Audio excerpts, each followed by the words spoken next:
বাড়িটা কিন্তু আসলে চমৎকার। চমৎকার এই বাড়িটি হচ্ছে সিলেটে। বন্ধুবান্ধব পরিবেষ্টিত হয়ে আমরা গিয়েছিলাম সিলেট ট্যুরে।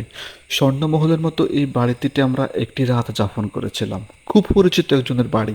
তার সম্পর্কে বিস্তারিত বিবরণ না দিয়ে বরং চলো আমরা এই অ্যাস্থেটিক বাড়িটি ভিজিট করে আসি। নান্দনিক এই বাড়িটি আমাকে চুম্বকের মতো আকর্ষণ করলো। এজন্যে আমি ঘুরে ঘুরে বাড়িটির ইন্টেরিয়র বনাম এক্সটেরিয়র, আউটডোর বনাম ইনডোর সব কিছু পর্যবেক্ষণে বিভোর ছিলাম। আর আমার মুগ্ধ দুটি চোখের ভাষায় ছিল বিস্মিত হওয়ার এক মহাকাব্য। কিন্তু এমন বাড়ির আঙ্গিনা ছেড়ে আসতে মন না চাইলেও আসতে তো হবেই। আমাদের টার্গেট যে হচ্ছে পুরো সিলেট শহরের অ্যাডভেঞ্চার হওয়া। তো রাতটা এখানে যাপন করে সকালেই রওনা দিলাম কাঙ্ক্ষিত লক্ষ্য ভোলাগঞ্জের সাদা পাথর এরিয়াতে। তো কেমন ছিল আমাদের এই সাদা পাথর অবগাহন, চলো সবাই দেখি। Salman, mind blowing. কেন যাইতে পারবো না এখানে বলো আমারে?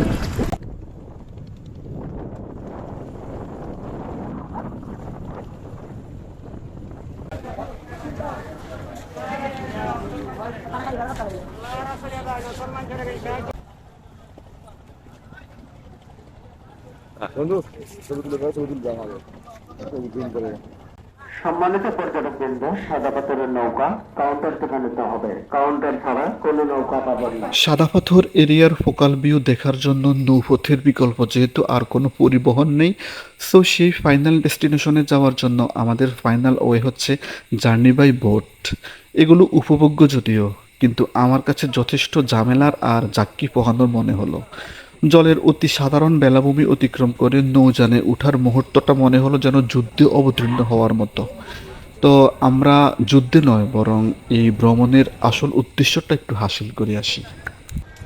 আহা সৌন্দর্য, আহা সৌন্দর্য। অরণ্য জঙ্গলার মাঝে আমার খানগর।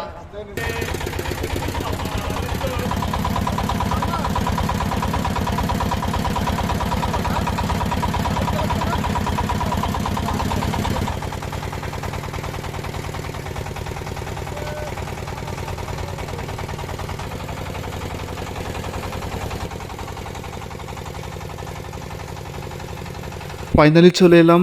তো এই তো কতক্ষণ হবে, অ্যাপ্রক্সিমেট 20 মিনিট। 20 মিনিটের ভ্রমণ শেষে আমরা চলে এলাম সাদা পাথরের এই সীমানাতে এবং এটা অপূর্ব সুন্দর।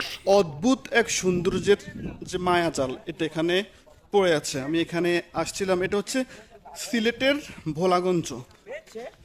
এটাকে বলা হয় সাদা পাথর না কি জন্য, যাই হোক এটা আমি পরবর্তীতে পরবর্তীতে এটা আমি এক্সপ্লেইন করব, কিন্তু এই মুহূর্তে আমি সৌন্দর্যের যে আখ্যায়ন এটা দেখে অভিভূত। আসলে কি বলবো, আমি এক্সাইটেড। আমি ইন্ডিয়া, ইন্ডিয়া, এই তো এখানে দেখা যাচ্ছে ইন্ডিয়ার লোক। চমৎকার না সেলিম ভাই? আমি আসলে এখানে আসার আগে একটু গুগল স্টাডি করে আসলাম। দেখলাম যে গুগলে বা মোবাইলের স্ক্রিনে যেরকম দেখা গেল, সরাসরি দেখার পর মনে হচ্ছে যে অপূর্ব। মোবাইল থেকে এটা অসাধারণ। ফানি না? রে, কালকে যখন আমরা শ্রীমঙ্গল, হবিগঞ্জ বা পাহাড়ি ওই এলাকাগুলো আমরা পরিদর্শন করে আসলাম, আমরা ভিডিও করতে করতে কিছু ব্যাখ্যা দিয়েছিলাম যেটা পরবর্তীতে সাউন্ডের কারণে এটা শোনা যায়নি। তো আমরা সবাই বারবার একটা কথা বলছিলাম যে আল্লাহ পাকের সৃষ্টি পৃথিবীতে উনি এত সুন্দরভাবে আমাদের জন্য জমা করে রেখেছেন। মৃত্যুর পর আমাদের কবরে, আমাদের বেহেশতের বাগানে জানি কীরকম সৌন্দর্যের। আমি আসলে খুব এক্সস্টেড, কারণ এই পুরোটা প্রান্তর পাড়ি দিয়ে আসাটা অনেক এনার্জেটিক হতে হবে, অনেক শক্তিশালী হতে হবে। আরেকটা কথা হচ্ছে, এখানে আসার সময় কিন্তু কেউ সেজেগুজে আসাটা হবে একদম বোকামি, কারণ পাথর কিছুক্ষণ পর পর পানির সঙ্গে পাথরের যে একটা কানেক্টিভিটি, ওটা ক্রস করে আসতে হবে। ক্রস করে আসার সময় ফিল হবে যে এটা পাথরগুলো অসম্ভব লুব্রিকেট, একদম পিছলা। সো আমি তো দুইবার আমি একটা ছোট্টখাটো একটা অ্যাক্সিডেন্টের মুখোমুখি হলাম। আসলে ভিডিওতে আমি যেভাবে দেখাই না কেন, এটা হয়তো চারকোনা ছোট্ট স্ক্রিনের মাধ্যমে এটা দেখা যাবে না, কিন্তু এখানে সরাসরি না এলে এটা যে রিয়েল সৌন্দর্য এটা উপভোগ করা হবে না। এই কথা বলেন, আমি একটু রেকর্ডিং করতেছি। আমি মানে আমি পাহাড়ি অঞ্চলে অথবা আমাদের কক্সবাজার মানে যেখানে পাথরের এরকম একটা মিলন মেলা সেটা আমি দেখেছিলাম, কিন্তু এখানে এই পাথরের সমাহার, পাথরের যে অলঙ্করণ, এগুলো এক কথায় আনকম্পেয়ারেবল, অবর্ণনীয়। সোজা কথা, আমি বারবার আমি কোনো গভীর ওয়ার্ড পাচ্ছি না এখন, কারণ অনেকটা পথ পাড়ি দিয়ে এলাম। আবার এটাও সত্য যে যে পথ পাড়ি দিয়ে এলাম ওই পথ পাড়ি দেওয়ার সময় আমার যতটুকু এনার্জি লস হওয়ার কথা আমি ততটুকু সুস্থ, আলহামদুলিল্লাহ।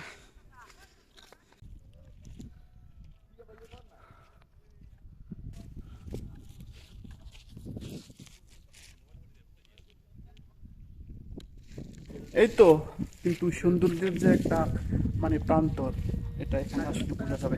আমি বারবার বলছি যে আমরা ইউটিউবে, আমরা কোনো ব্লগে, আমরা কোনো বর্ণনা যদি এই সম্পর্কে আমরা জানি, এটা অতটা মানে বোঝা যাবে না, কারণ এতটুকু সৌন্দর্য, এত সুবিশাল সৌন্দর্যের যে একটা মনোগতা, এটা সরাসরি এক্সপিরিয়েন্স করলে বোঝা যাবে আর কি। বোলাগঞ্জের এই পাথরঘাটার একটা স্পেশালিটি হচ্ছে এই যে বাইরে ওই মানে পাহাড়ের ওপারে দেখা যাচ্ছে না, এটা হচ্ছে ইন্ডিয়ার একটা সীমানা, মানে ওটা হচ্ছে নোম্যান্স ল্যান্ড। যে এখানে ইন্ডিয়া এবং বাংলাদেশের যে একটা মানে কি বলবো মানে কাঁটাতার, ওটার একটা ব্যাপার। কিন্তু এখানে আসার পর মনে হচ্ছে যে এই ভেদাভেদগুলো, এই যে একটা বৈষম্যবাদী সমাজ দুই দেশের, এগুলো না হলেও পারতো। আমি এখানে যারা স্থানীয় তাদের সঙ্গে একটু আলোচনা করে জানলাম যে ওখানে ওরা ভিজিটের জন্য ওরা ঢুকতে দেয় না, যদি টাকার বিনিময়ে ওরা আমাদেরকে অ্যাকসেপ্ট করতো, সবাই এক বাক্যে যাওয়ার জন্য রাজি হতো। কিন্তু দিন শেষে হয় কি, ইন্ডিয়ারা কখনো আমাদের না, আপন না, ওরা স্বার্থপর, ওরা আমাদেরকে শুধু তাদের ব্যবহারের জন্যই মানে কাজে লাগায়। মানে আমরা হচ্ছে ওদের কাছে একটা ইউজেবল জাতি। আমার সাঙ্গপাঙ্গরা আসলে একদম আনন্দ উচ্ছ্বাস নিয়ে ব্যস্ত, কিন্তু আমি এতটাই ক্লান্ত যে আমি এখানে পাথরের মধ্যে বসে গেলাম। ব্যাপারটা খুব সাধারণ, কিন্তু এখানে আসলে যারা মানে এনার্জেটিক একটা শক্তি নিয়ে আসতে হবে। এখানে মানে এগুলো টপকানো, এগুলো পাড়ি দেওয়া বা এগুলোর সৌন্দর্যের মানে সৌন্দর্য আহরণের জন্য এখানে অনেক শক্তিশালী একটা মানে এনার্জেটিক হয়ে আসতে হবে, সেটা কথা। কিন্তু খারাপ লাগছে না, ভালোই লাগছে সব। মানে বেলা যতই বাড়ছে দর্শনার্থীর সংখ্যা ততই বাড়ছে।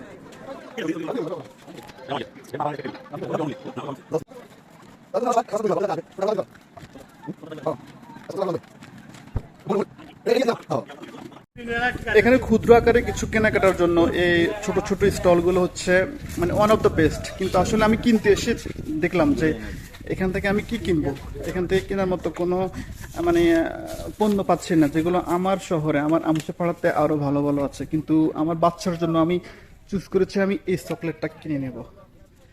এটা এখানে ইউনিক মনে হচ্ছে, এই কারণে একটা বিদেশি একটা ফ্লেভার, একটা অ্যাপিয়ারেন্স এই চকলেটের মধ্যে দেখা যাচ্ছে। আমি বোকা হয়ে গেলাম, কারণ এটাকে আমি চকলেট ভেবে কিনতে এসে জানি যে এটা চকলেট না, এটা হচ্ছে সাবান। একদম বোকা একটা ব্যাপার না? যাই হোক, বোকা না, আসলে ভুল হতে পারে, ভুল আমার জন্মগত অধিকার। কিন্তু দেখা যাক আমি বাচ্চার জন্য, আমার ছেলের জন্য কি কিনবো, কারণ এখানে আসার আগে ও বলেছে ওর জন্য এটা আনতে ওটা আনতে, বিশেষ করে অ্যানিমেলস আর কি, ও অ্যানিমেলস লাভার। কিন্তু এখানে অ্যানিমেলসের বাচ্চাদের খেলনার কোনো সামগ্রী পাচ্ছি না। এখানে অনেকগুলো কসমেটিক্স সামগ্রী দেখা যাচ্ছে। আমি আমার যিনি স্পাউস তার জন্য কিছু কিনতে এসে দেখলাম যে উনি এগুলো পছন্দ করবেন না। এগুলো সো প্রিটি, বাট এগুলো লাইক করার মতো সেই মানবী উনি নন। আবার এখানে অসংখ্য চকলেটের সমাহার। আমি চকলেট কিনতে এসে মনে হলো যে চকলেট আমার ঘর ভর্তি এখন, কারণ ফেসবুকের অনেক ছোট ভাই ইদানিং চকলেট এত দিচ্ছে আমাকে। সব মিলিয়ে আমাদের এক্সপিরিয়েন্স ইজ ভেরি ট্রুমেন্ডাস। আমরা এখন লাঞ্চে যাব, সেটাও আমরা এখানে আসার আগে নির্ধারণ করে এসেছি।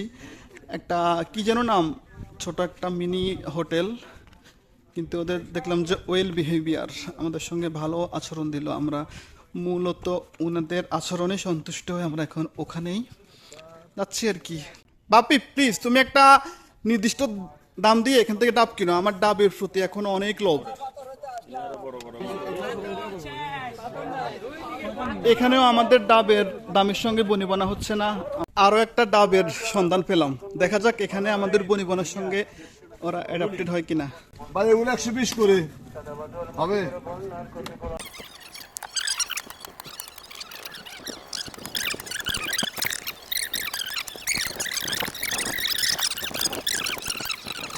পাথরের সঙ্গে পাথরের অবিশ্বাস্য একটা মানে মিলন বন্ধনের এই জায়গাটা ক্রস করে আমরা এখন চলে যাচ্ছি অন্য সিটিতে, মানে অন্য অঞ্চলে।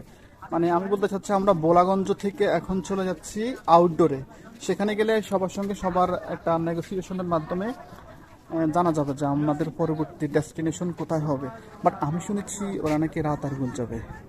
রাতারগুল, বিছানাকান্দি, এগুলো মানে সিলেট এই জেলাটার নামটা যদি আমরা ইমাজিন করি তাহলে এই নামগুলো অবধারিতভাবে আমাদের পারসেপশনে চলে আসে।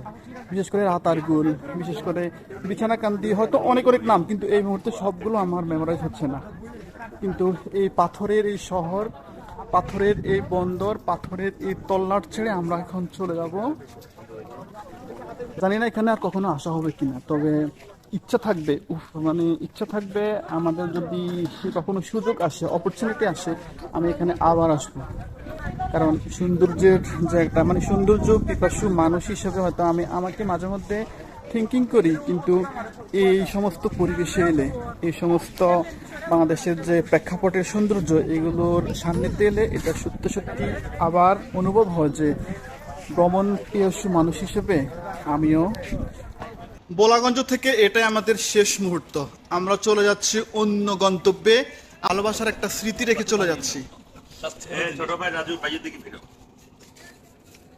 যে কোনো ট্যুরে যাওয়ার আগে যে আনন্দ থাকে, যখন আমরা ওই ট্যুর শেষ করে যখন আবার বাড়ির দিকে উদ্দেশ্যে রওনা দিই, তখন আসলে মনটা বিষণ্ণ হয়ে ওঠে। কর্মব্যস্ত আমরা শহরে যে উপার্জনের জন্য মানে আগামীকাল থেকে আমরা আবার পরিকল্পনা করি কি হবে, পরিকল্পনা করতে হবে। এই যে এত সুন্দর, এত অপরূপ, এত রিফ্রেশমেন্ট, এই জিনিসটা আমরা আর পাবো না। তখন এই ব্যস্ততা আমাদেরকে এইসব রিফ্রেশমেন্ট থেকে দূরে রাখবে।